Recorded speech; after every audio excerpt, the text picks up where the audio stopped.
আসসালামু আলাইকুম। একটা টুর্নামেন্ট বা একটা সিরিজ শেষে সেই টুর্নামেন্ট বা সিরিজ সফল হোক অথবা ব্যর্থ হোক, সবচেয়ে বেশি আলোচনায় উঠে আসে পাইপলাইন কতটা স্ট্রং। একটা দেশের পাইপলাইন যতটা মজবুত থাকে, সেই দেশের জাতীয় পর্যায়ের পারফরমেন্সও কিন্তু ততটা ধারাবাহিক থাকে। বিভিন্ন দেশ বিভিন্ন প্রসেস মেনটেন করে কিন্তু তাদের পাইপলাইন তৈরি করে। আমরাও কিন্তু আমাদের একটা নির্দিষ্ট প্রসেস মেনটেন করি। আন্ডার 19 শেষ হওয়ার পরে আমাদের রয়েছে এইচপি বা হাই পারফরমেন্স একটা দল, আমাদের রয়েছে বাংলা টাইগার্স, আমাদের রয়েছে বাংলাদেশ এ টিম। এই টিমগুলো কিন্তু পাইপলাইনে ক্রিকেটারদের নিয়ে কাজ করে। জাতীয় পর্যায়ে 15-16 জন বা 18-20 জন খেলোয়াড় ছাড়া বাকি খেলোয়াড়গুলো কিন্তু এই জায়গায় কিন্তু সারা বছর কাজ করে থাকে। আমাদের দেশের পাইপলাইন সবচেয়ে কোন ডিপার্টমেন্টে স্ট্রং? ব্যাটিং এর ক্ষেত্রে যদি বলি, আপনি হয়তো বা খুঁজে পাবেন না খুব বেশি ক্রিকেটার। যদি সেটা লাল বলে ক্রিকেটে বলি, সেটা আরো বেশি পাওয়াটা দুষ্কর।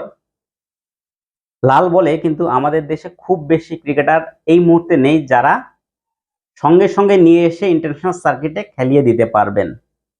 সাদা বলের ক্ষেত্রেও কিন্তু তেমনটি দেখা যায়। আপনি চাইলেই ওই সার্কিট থেকে নিয়ে এসে ইন্টারন্যাশনাল সার্কিটে খেলিয়ে দিতে পারেন না। যদিও আমরা অনেক সময় খেলিয়ে থাকি, সেই ক্রিকেটার কিন্তু পরবর্তীতে পায়ের তলে মাটি খুঁজে পায় না। স্পিন ডিপার্টমেন্টেও বর্তমানে যে অবস্থা, যদি অফ স্পিনারের কথা চিন্তা করি, সেখানে মেহেদী হাসান মিরাজ দীর্ঘদিন হলেই কিন্তু একটা রোল প্লে করছেন।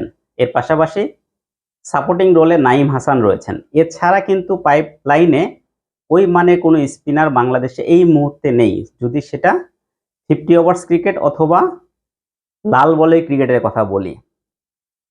বাহাতি স্পিনারের ক্ষেত্রে তো এই অবস্থাটা আরো করুন। যেখানে এত এত পরিমাণ বাহাতি স্পিনার বাংলাদেশে ছিল, এখনো যে নেই সেটা কিন্তু বলছি না। কারণ যখন ঢাকা প্রিমিয়ার লিগ শুরু হবে তখন দেখবেন যে একটা দলে বাহাতি স্পিনারের ছড়াছড়ি, কিন্তু তাদের পারফরমেন্সও কিন্তু একটু খেয়াল রাখতে হয়। একটু খেয়াল করে দেখবেন ইন্টারন্যাশনাল সার্কিটে যাদেরকে নিয়ে আসা হয়েছে তারা কিন্তু একদমই ভালো করতে পারেননি। এই কাতারের নাসুম রয়েছেন, তাইজুল রয়েছেন, তানভীর ইসলাম রয়েছেন, তারা কিন্তু এই মুহূর্তে ইন্টারন্যাশনাল ক্রিকেটে এসে খুব ভালো কিছু করেননি। যদিও পাইপলাইনে এখনো কিছু ক্রিকেটার রয়েছে, রকিবুল হাসান বা মাহফুজুর রহমান রাব্বি, তারাও কিন্তু পাইপলাইনে রয়েছে। কিন্তু আমাদের পারফরমেন্স যদি ইন্টারন্যাশনাল সার্কিটে ভালো না করতে পারে তাহলে কিন্তু খুব ভালো কাজে আসবে না। তবে একটা জায়গায় এই চিত্রটা একটু ব্যতিক্রম। বাংলাদেশের এই মুহূর্তে ফাস্ট বোলিং লাইন আপ, যথেষ্ট ক্রিকেটার পাইপলাইনে রয়েছে এবং তারা কিন্তু যথেষ্ট সামর্থ্যবান।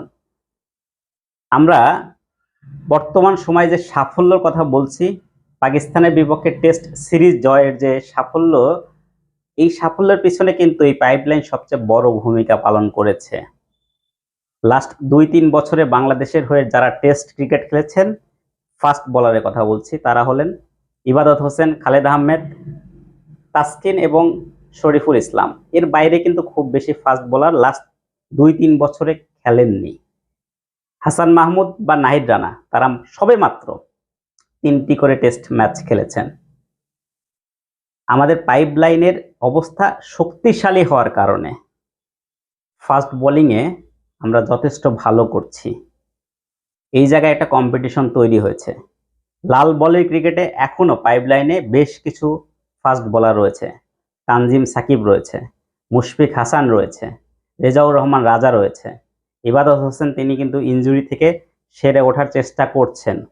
সুতরাং লাল বলের ক্রিকেটেও যেমন আমাদের অনেকগুলো ফাস্ট বোলার পাইপলাইনে রয়েছে, সাদা বলের ক্ষেত্রেও কিন্তু এটা কিন্তু ব্যতিক্রম নয়। মহিদুল ইসলাম মুগ্ধ, আশিকুজ্জামান, মৃত্যুঞ্জয় চৌধুরী, যদিও এরা ইনজুরির সঙ্গে লড়াই করছেন। এছাড়াও রয়েছেন রিপন মণ্ডল। এইরকম অনেক বোলারই কিন্তু এই মুহূর্তে পাইপলাইনে রয়েছেন এবং অনেকে কিন্তু হেরে যাওয়া মুখ। আবু হায়দার রনি, আমরা কিন্তু লাস্ট এইচপি দল যখন অস্ট্রেলিয়া সফর করছিল তাকে কিন্তু আমরা ওই দলে দেখেছি এবং বেশ ভালো পারফর্ম করেছেন। আবু হায়দার রনি কিন্তু অনেক আগে কিন্তু বাংলাদেশের হয়ে ইন্টারন্যাশনাল ক্রিকেট খেলেছেন। এরকম অনেক বোলার রয়েছে যারা কিন্তু এই মুহূর্তে যথেষ্ট অ্যাবিলিটি, তারা কিন্তু প্রমাণ করেছে তাদের সামর্থ্যকে যথেষ্ট সামর্থ্যকে প্রমাণ করার কারণে কিন্তু পাইপলাইনটা অনেক শক্তিশালী হয়েছে। অবশ্যই এর পিছনে দেশি এবং বিদেশি দুই ধরনের কোচেরই কিন্তু যথেষ্ট অবদান রয়েছে। তবে এই কাজটি আমার মনে হয় যেটা গোড়াপত্তন করেছেন ওটিস গিবসন, এর হাত ধরে অ্যানাল ডোনাল্ড এবং পরবর্তীতে অ্যান্ড্রে অ্যাডামস, তারা কিন্তু ওই একটা জায়গায় যথেষ্ট পরিমাণ কাজ করছেন। তাই আমার কাছে মনে হয় বাংলাদেশের এই মুহূর্তে সবচেয়ে সেরা পাইপলাইনের ডিপার্টমেন্ট যদি বলি সেটা হচ্ছে ফাস্ট বোলিং লাইন আপ। আমরা চাই বাংলাদেশ ওই স্পিনারদের কাছ থেকে যে সাফল্য আগে পেয়েছে সেটার চেয়ে অনেক গুণ বেটার সার্ভিস ফাস্ট বোলারদের কাছ থেকে পাবে। এই প্রত্যাশায় আজকের মতো বিদায় নিচ্ছি। আবার আসবো অন্য কোনো ভিডিও নিয়ে। সবাই ভালো থাকবেন। আল্লাহ হাফেজ।